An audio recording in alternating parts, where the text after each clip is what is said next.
Educational institutes में computer से मुताल्लिक़ कई एक कोर्सेज़ पाए जाते हैं, जैसे बीएससी कंप्यूटर्स, बीए कंप्यूटर्स वगैरह। इसमें तलबा और तालिबात को कंप्यूटर्स के बारे में मालूमात फ़राहम की जाती हैं, लेकिन वो थ्योरेटिकल होती हैं, प्रैक्टिकल का इल्म ही नहीं होता। बहुत सारे कॉलेजेस और तालीमी इदारे ऐसे हैं जिसमें सिर्फ बोर्ड पर नोट्स लिखाए दिए जाते हैं और तलबा और तालिबात कंप्यूटर्स के इसी नॉलेज से आगे बढ़ते हैं। कंप्यूटर में जहाँ सबसे अहम चीज़ सीपीयू होता है, सेंट्रल प्रोसेसिंग यूनिट, ये चूँकि पैक्ड होता है, बहुत सारे तलबा को पता ही नहीं चलता कि अंदर क्या क्या अहम चीज़ें पाई जाती हैं। बहुत सारे अहम पार्ट्स जो होते हैं कंप्यूटर के, वो सब सीपीयू में होते हैं। इसलिए मैंने आज ये कोशिश की है कि कंप्यूटर के उन थ्योरेटिकल तलबा के लिए कुछ प्रैक्टिकली यहाँ पर नॉलेज फ़राहम किया जाए, ताकि उन्हें अगर इत्तेफाक से कंप्यूटर खोलना पड़े या कहीं किसी जगह कंप्यूटर के बारे में बहस हो रही हो या कोई कंप्यूटर का पार्ट देखने को मिले, तो उन्हें पता चले कि ये कौन सा पार्ट है और कहाँ इस्तेमाल किया जाता है, कैसे लगाया जाता है, अंदर एक दूसरे से पार्ट से किस तरह से कनेक्शन होता है। तो सीपीयू के बारे में मैं उसका एक खुला हुआ सीपीयू आपके सामने बता के पेश करूँगा, ताकि सीपीयू के अंदर जो पार्ट्स अहम पार्ट्स पाए जाते हैं उसके बारे में सारे तलबा को मालूमात हासिल हो सके। तो लीजिए शुरू। यहाँ आपके सामने मैंने एक सीपीयू को मैंने खुली ही शक्ल में रखा है। इसका जो बॉक्स का ये एक हिस्सा मैंने खोल दिया है। यहाँ आपको नज़र आ रहा कि अंदर सीपीयू में कैसे कैसे पार्ट्स होते हैं और क्या क्या होता है। यहाँ सबसे पहले मैं आपको जो बताने जा रहा हूँ, सीपीयू में यानी पावर वाला हिस्सा जो बाहर से पावर अंदर लेता है और सप्लाई करता है, उसे कहते हैं एसएमपीएस। ये है एसएमपीएस। एसएमपीएस यानी उसका जो फुल फॉर्म है स्विच मोड पावर सप्लाई, यानी एक केबल के ज़रिए से उसको पावर प्लग से जोड़ दिया जाता है और इसमें वो पावर प्लग आके करंट सप्लाई करता है।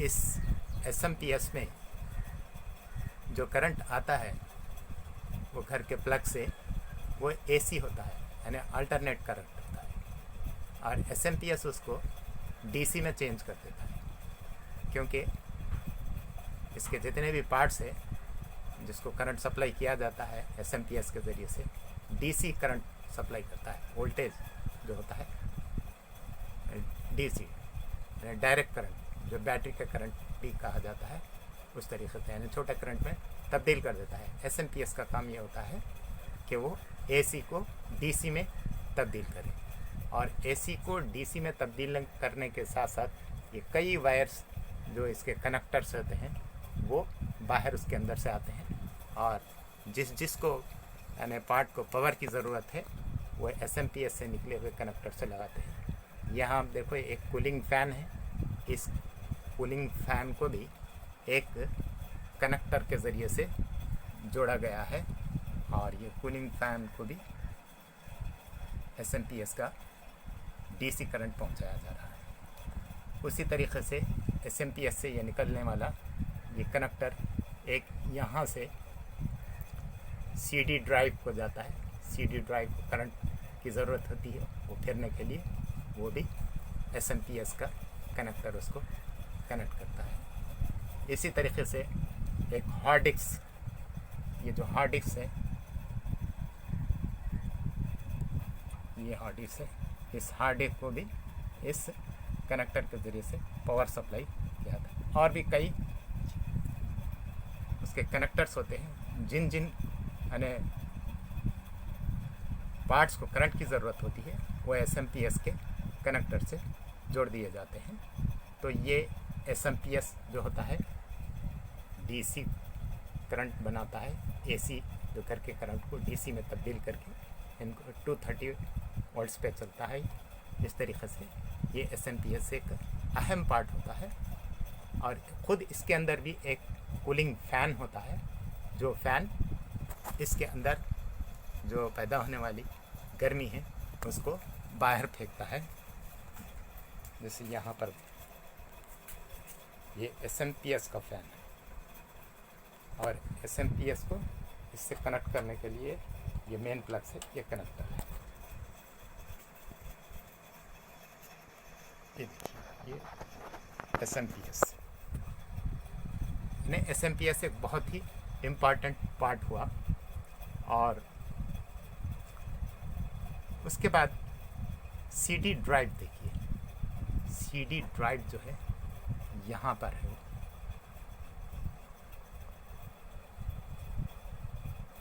इसका ये कनेक्टर वाला हिस्सा है, यानी इसको पावर तो सप्लाई हो रहा वो, और ये दूसरा केबल है, आटा केबल, और ये सामने की तरफ से ये CD ड्राइव इस तरीक़े से ये नज़र आता है।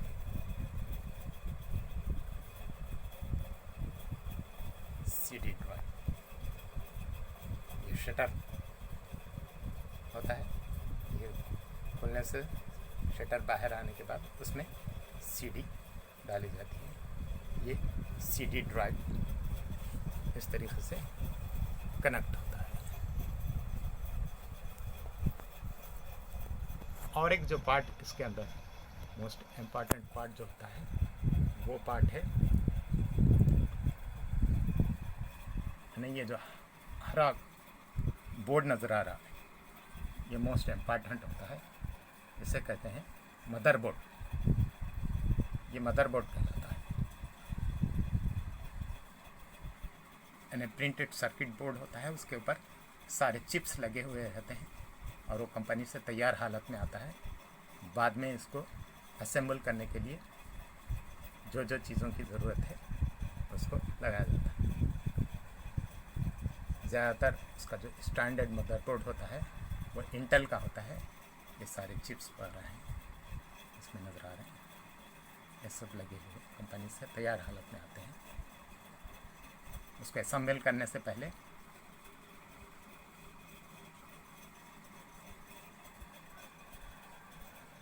जो जो ज़रूरियात की चीज़ें हैं उसको तैयार रखा जाता है एक नया कंप्यूटर असेंबल करने के लिए।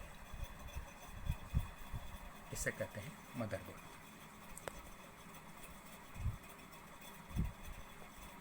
और एक मोस्ट इम्पॉर्टेंट पार्ट जो होता है वो हम अक्सर सुनते हैं वो हार्ड डिस्क। ये है हार्ड डिस्क।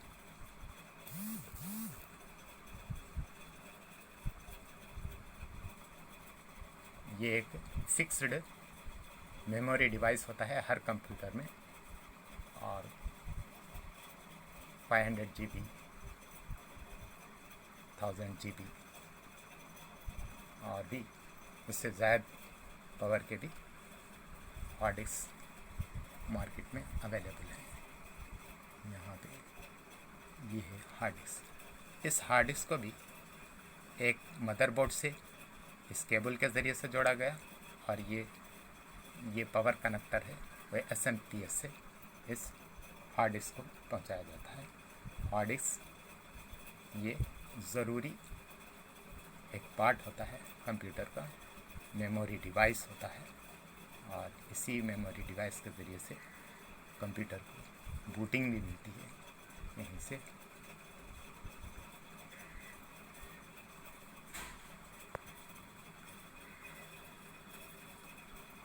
कंप्यूटर का सबसे अहम जो हिस्सा होता है वो माइक्रो प्रोसेसर होता है, जिसे प्रोसेसर आमतौर पर प्रोसेसर कहते हैं। ये जो जालीदार ऊपर लगा हुआ है ये माइक्रो प्रोसेसर के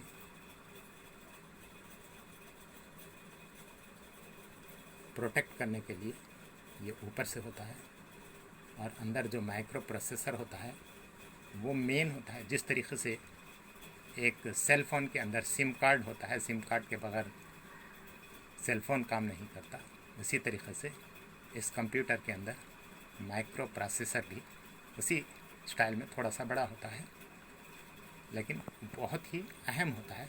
सारे प्रोसेसिंग उसी के अंदर होती हैं, और जितना ज़्यादा ये माइक्रो प्रोसेसर पावरफुल रहेगा और जितना ज़्यादा अच्छा रहेगा और जितनी अच्छी कंपनी का रहेगा, कंप्यूटर का परफॉर्मेंस भी उतना अच्छा रहेगा।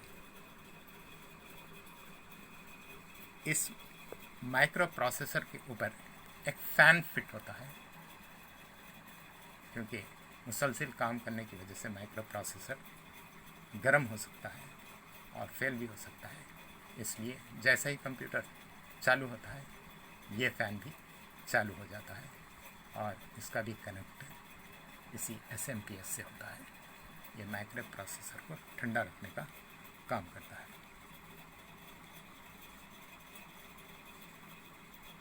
इस माइक्रो प्रोसेसर के अंदर अर्थमेटिक, लॉजिक और जो भी कंट्रोल यूनिट्स वगैरह ज़रूरी हैं, सारे पाए जाते हैं।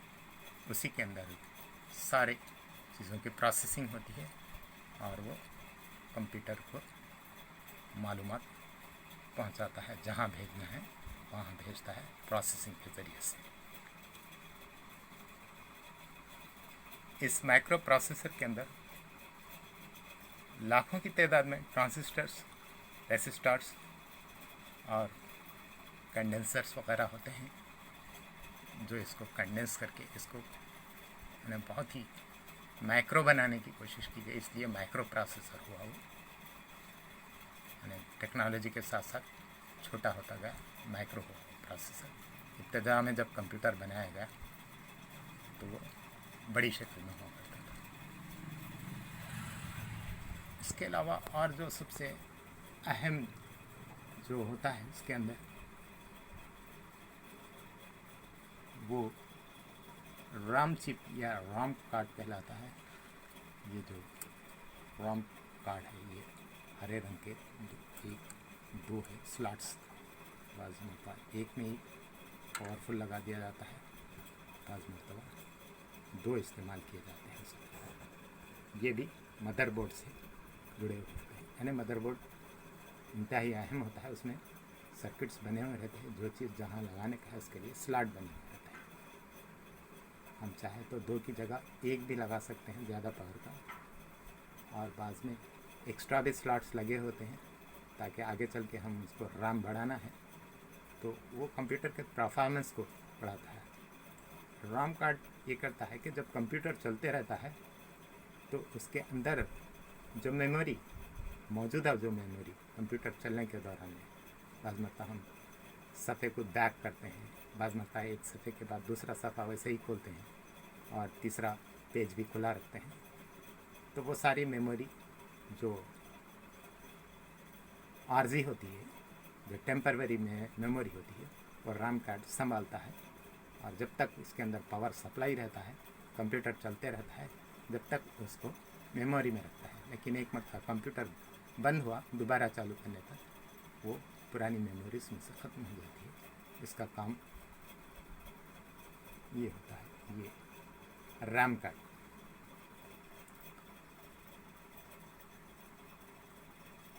और हमने देखा ये यहाँ पे कई केबल्स लगे हुए हैं, रेड रंग के केबल्स से। ये मदरबोर्ड से किसी भी एक कंपोनेंट को जोड़ते हैं, वो SATA केबल्स कहलाते हैं। सीरियल एडवांस्ड टेक्नोलॉजी अटैचमेंट, ये SATA।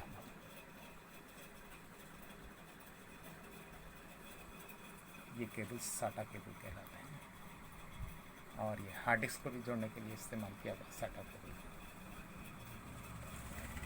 और एक सफ़ेद रंग का भी चौड़ा सा केबल है, वो आजकल इस्तेमाल में नहीं हो रहा, उसको पाटा केबल कहते हैं। आजकल वो इस्तेमाल नहीं हो रहा, उसकी जगह दूसरे टाइप का एडवांस्ड आ गया है। इस तरीक़े से हम कंप्यूटर के अंदर ये जो CPU है, तो सबसे पहले हम SMPS यानी power switch mode power supply, जो है SMPS। और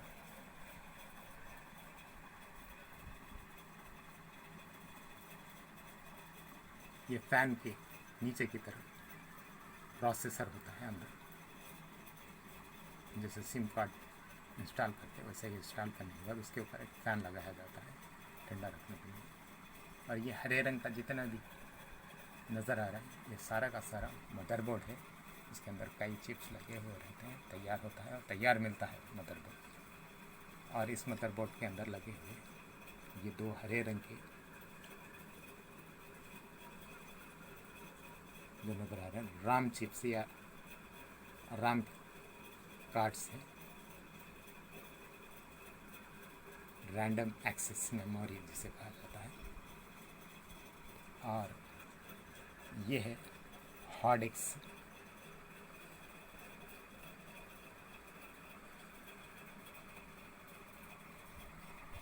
और ये है डिस्क ड्राइव। ये अंदर से दूसरे से किस तरीके से कनेक्ट होते हैं। इसके अलावा अंदर एक शेल भी होता है,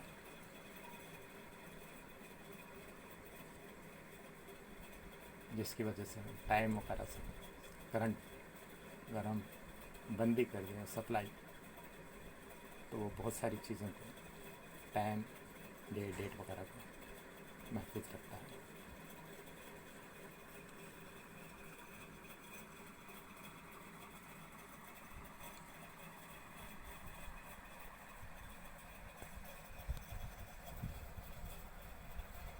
ये हुआ CPU। बाद मरता है इसमें हार्ड डिस्क के लिए और भी स्लॉट्स बने हुए रहते हैं, एक से ज़्यादा भी हार्ड डिस्क इस्तेमाल की जा सकती है यहाँ। और दूसरे वो हार्ड डिस्क को कनेक्ट करने के लिए एक्स्ट्रा स्लॉट्स भी नज़र आ रहा है, अगर कनेक्ट किया है तो कर सकते हैं। और इन पावर कनेक्टर्स में भी एक्स्ट्रा नज़र आते हैं जो आज भी ज़रूरत इस्तेमाल किए जाते हैं।